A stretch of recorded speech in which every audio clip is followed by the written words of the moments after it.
Who's the better athlete?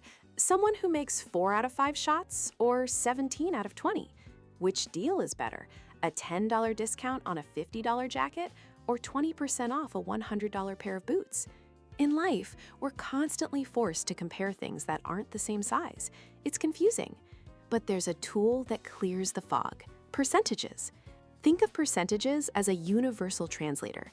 They take any fraction, any ratio, and convert it to a standard simple scale out of 100. This gives us a true apples-to-apples comparison, revealing the real story hidden in the numbers. Consider this.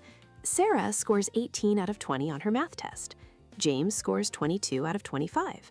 Now, James got more raw answers correct, 22 versus 18, so he did better, right? Not so fast. When we translate, Sarah's score is 90%. James's is 88%.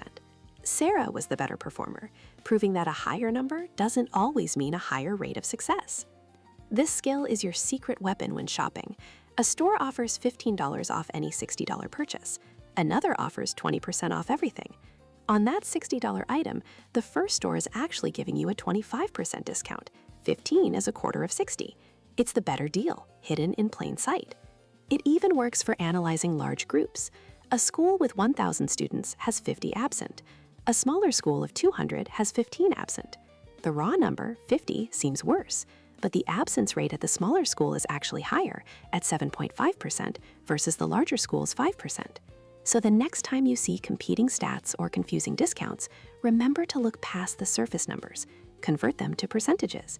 It's the most reliable way to strip away the noise, see the true value, and make a genuinely informed decision.